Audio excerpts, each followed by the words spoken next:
લગ્નની લાલચના આ કારણે અને મારી સાથે 1.5 વર્ષ સુધી શરીર સંબંધ બાંધેલા છે, પૈસા થ્રુ મદદ બી કરેલી છે અને શારીરિક શોષણ કરેલું છે. એમના જ મહિલા મિત્ર સાથે એમણે સગાઈ કરી લીધી હતી. મને અપશબ્દો કીધેલા છે, ન બોલવાનું બોલેલા છે અને એમના મમ્મી ખાસ મારા ઘરે આવીને મને ધમકાવી ગયા છે. તું મને ઓળખતી નથી, હું ગોંડલની ગુંડી છું અને રૈયાણીની દીકરી છું. મારા સનની જ્યારે મેં સગાઈ કરી ને ત્યારે મેં એને કીધેલું મારા સન સાથે જે રિલેશન છે એ તું અત્યારે તું બંધ કરી દે છે. 2 મહિના થયા તો અતિશય બ્લેકમેલ કરે છે. ઓછામાં ઓછા મેં 5 લાખ તો પૂરેપૂરા આપેલા છે. બને ત્યાં સુધી તમે મારા છોકરાને બચાવી લ્યો. મારા અને મારા ઘરવાળાના લગ્ન જીવન તોડવા માટે આ બધી એમને કરેલું છે.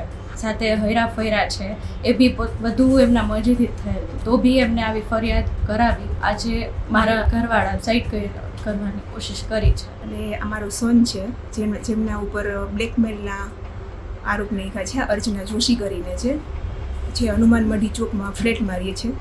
અને એના જે મેરેજ તો થઈ ગયેલા જ છે, પણ મારા સનની જ્યારે મેં સગાઈ કરી ને ત્યારે મેં એને કીધેલું હતું કે હું મારા સનની સગાઈ કરું છું, તારો જે કાંઈ તારે આની મારા સન સાથે જે રિલેશન છે એ તું અત્યારે તું બંધ કરી દે છે તારી રીતે. હું મારા સનની સગાઈ કરવા ટૂંક સમયમાં જ હું કરાવવાની છું એમ. તો એને કોઈ જાતનું એને બંધ કર્યું નહીં અને એટલું પ્રેશર કર્યું એને કે તું મારી સાથે થાઈલેન્ડ ચાલ, મને તું 4 જાત્રા કરાવ.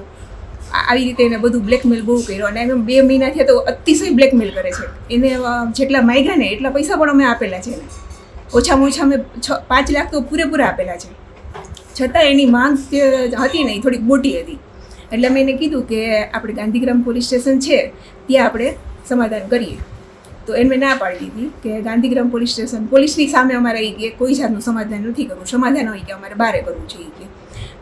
અને બ્લેકમેલ કરવા માટે એને એના વકીલથી અમને ફોન કરાવે. અને બીજા કોઈને મારા સનને એટલો હેરાન કર્યો છે આ 2 મહિનામાં કે મારા સને અત્યારે જ્યારે એને ફરિયાદ કરી ને અર્ચના જોશીએ ત્યાંથી 2 દિવસથી અમારો સન ફરાર હતો. અમે ગોતવાની બહુ કોશિશ કરી, છતાં એને આજે બપોરે એને વારાણસી જઈને અને સુસાઇડ કરી લીધું છે. અત્યારે એની પોઝિશન સાવ તમે એમ કહો ને કે અત્યારે ખરાબ પોઝિશન છે એની.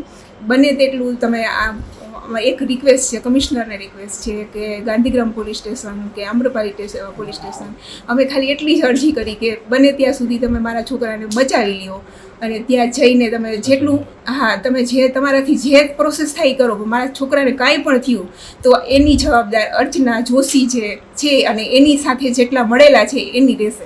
હમણાં ન્યૂઝમાં આવેલું મારા હસબન્ડના ખિલાફ અર્ચના ભરતભાઈ જોશી કરીને શિક્ષિકા છે, એમને ફરિયાદ કરેલી છે કે એમને લગ્નના વાયદા કરી અને શારીરિક શોષણ કરેલું. પણ એ ફરિયાદ એમને અમારા પરિવારને બદનામી કરવા, અમારી પાસેથી પૈસા પડાવવા માટે અને મારા અને મારા ઘરવાળાના લગ્ન જીવન તોડવા માટે આ બધી એમને કરેલું છે. જ્યારે કે મારા ઘરવાળા ધ્રુવલ દેસાઈ એમને એવા કોઈ જ વાયદા કરેલા નહોતા લગ્નના. એ બંને આ એમની રિલેશન હતા એમની શરૂઆત એમને બે મ્યુચ્યુઅલ કન્સર્ન કહી આપણે એ રીતે જ કરેલી હતી. સાથે હૈરા ફૈરા છે એ બી બધું એમના મરજીથી જ થયેલું છે અને આ બધી જ એમના કહેવા પર જ થયું છે. તો બી એમને આવી ફરિયાદ કરાવી અમારા લગ્ન થયા પછી, કારણ કે એમને અમારી પાસેથી પૈસાની માંગણી કરેલી. જે અમે એમને કહેલું કે ગાંધીગ્રામ પોલીસ સ્ટેશન છે એમાં અમે તમારી સાથે સમાધાન કરીએ, ત્યાં તમારી જે માંગણી હોય એ બોલો.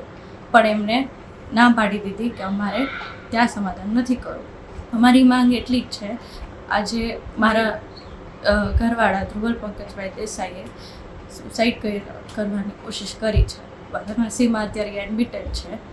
એમને કાંઈ થયું, એમની જીવ જોખમમાં છે અત્યારે, એમને કાંઈ થયું તો એમના આ જે છે કાંઈ બી એમના જે આરોપ છે ને એ અર્ચના ભરતભાઈ જોશી એમના જે મળતિયા છે એમનું રહેશે.